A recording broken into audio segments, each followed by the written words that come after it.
Hi, my name is Kent Vaughn, and I'm one of the founders of Blaze Performance Solutions. I'm also the author of the book, Everyone Can Lead. We'll talk a little more about that later, but this video is about leadership. In fact, it's one in a series of videos I'm doing about leadership, and I want to begin with this simple, kind of goofy example. It's been said that if you think you're a leader and no one's following, maybe you're out for a walk. And there's something to be said for that. I believe that everyone's responsible for being a leader, whether it's in their title or not. In fact, I'd be willing to bet that we've all known people who had leader in their title. They were a manager, a supervisor, a vice president, or who knows what, and yet they really weren't very good at leading people at all. In fact, they really didn't even lead themselves very well. And so I'd like you to think about, no matter what your job is, no matter what your role is, you should be leading yourself the very best you can. And you need to be that person that when people are looking for who's leading around here, they don't have to wonder who is. They know you are. Not because it's in your title, but because of how you act and what you do and the answers you give and your preparation, etc. Now, with that in mind, I've often heard people ask, well, can you be born a leader? Well, sure you can be born a leader. But let me ask you to think about this simple example. Imagine back when you were in school, and let's say that you played basketball or football, or that you were on the drama team, in drama club, or you were on the debate team, or you sang, or you danced, or whatever it is you like to do. You were in the math club. I'd be willing to bet that there were people in that group you were with, on that team, in that organization, who had fantastic natural ability. Maybe you were one of them. Now, that's fantastic. That's great. And yet, if you're like me, you've known people who had great natural ability but really didn't apply themselves. They didn't really practice. And so you're kind of wondering, what do you do with all that talent?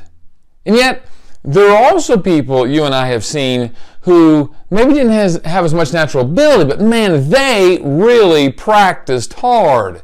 They were the hardest working in the room. As Dwayne Johnson, The Rock, says, be humble and be the hardest working person in the room. And those people are truly amazing. They are doing the very best they can with all the God-given talents they have. They're really applying themselves. And I'll tell you honestly, having been a leader for more than 40 years in one form or fashion, I every time would prefer to hire the person who was the hardest working person in the room versus the person with this tremendous natural ability who was kind of lackadaisical about what they brought to work every day. Now, how do you get better as a leader? Well, it takes practice. You got to acquire tools. You've got to read. It's been said that leaders are readers. I would highly recommend that you devote a little time every day to reading something to improve your mind, to improve yourself, to improve your job skills. Just a little. 5 minutes, 10 minutes, 15 minutes. It doesn't have to be 2 hours. It doesn't have to be read a book a week or a book a day. You know, my personal goal is to finish one business book a month. Now, I start a lot more than that. The finishing is not always so good, and there are a lot of reasons for that. Sometimes 50 pages of a book, into a book, you're going, wow, what was that all about? In fact, that reminds me of a story. My youngest son came home a couple years ago. He'd been in Australia for a couple years, and he was in my office. He was looking around at my office and all the things in there and all the books, and he said, Dad, how many books do you have? I said, I don't know, a couple hundred. He said, what are they about? And I said, well, most of them are about leadership in one form or another. A lot of them are about executing your goals and goal attainment, but a lot about leadership. He said, have you read all of them? I said, I've read all of some of them, and I've read some of all of them. He looked at me a bit quizzically and said, well, why haven't you read all of them? Well, it's kind of like what I said a minute ago. Some of them, about 50 pages in, you're thinking, I got this. Some of them 100 pages in, you're going, what is this all about? Did they get paid by the page to write this? So there are a lot of reasons why, you read or don't read or finish or don't finish a book. But in my mind, reading is one of those things we ought to be doing to help us be more effective. That's why I wrote the book, Everyone Can Lead. It's only 105 pages long. It's about 36 chapters. So you can see each chapter is about 3 or 4 pages long. My goal was to give a new leader, a young leader, an inexperienced leader, or a leader who's just trying to kind of up their game a little bit, a book where they could read 3 or 4 pages in a night and then practice those skills, that idea, the next day at work or the next week. Just a little bit of positive reinforcement. There's enough negative stuff out there. Give yourself a little positive reinforcement every day to keep you motivated, keep you on your game, because frankly, you're giving up a day of your life to be in this job, How about if you brought your best to it every day? Maybe not for them, but at least for yourself. Because, gee, you're trading away every day of your life for it. Now, with that idea, let me switch to think about this idea about position authority versus moral authority. Now, here's what I mean. When people have the title of leader, manager, supervisor, vice president, CEO, whatever it might be, there are a fair number of people who get things done by leaning on the position authority. I'm the boss. I'm in charge. I'm the owner, and therefore you should do what I want you to do.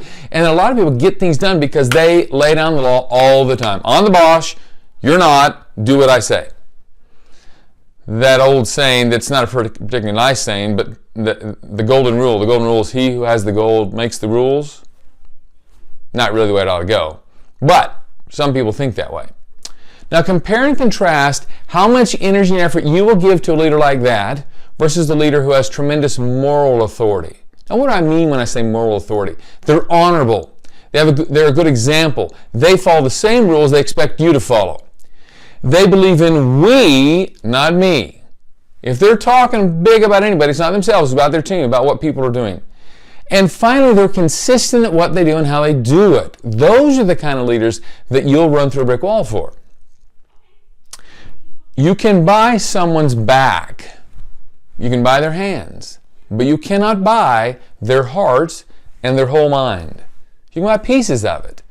But those kinds of leaders that lead from their moral center, who really care about their people, who are really interested in we, not me, are the ones that people will bring their heart and their mind for. And that's what we're looking for here, I think.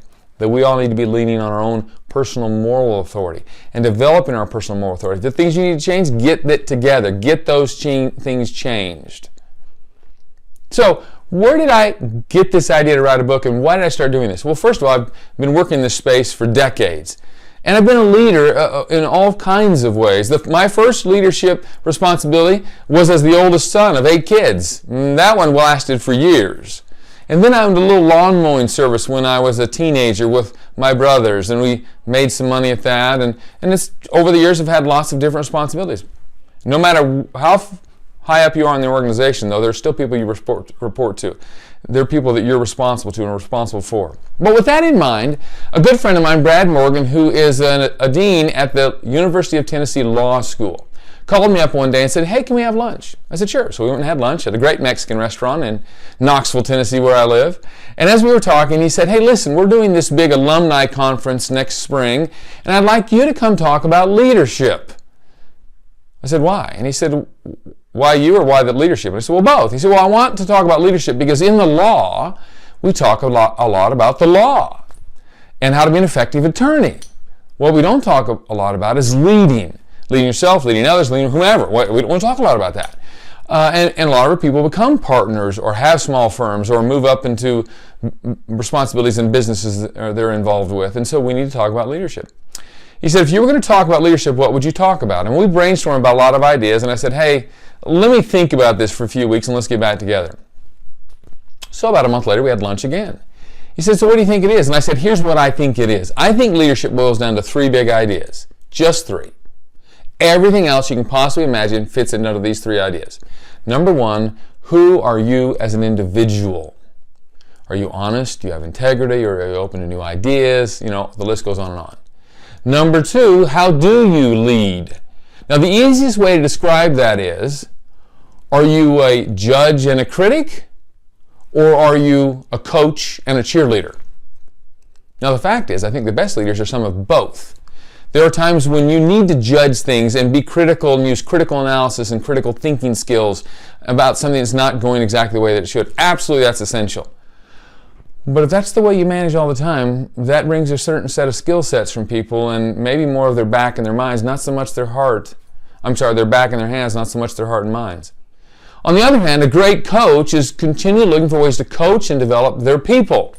And being a cheerleader when it's appropriate as well. Now, sometimes they need to be in a role as a judge or a critic. But you have to think about, which are you more of?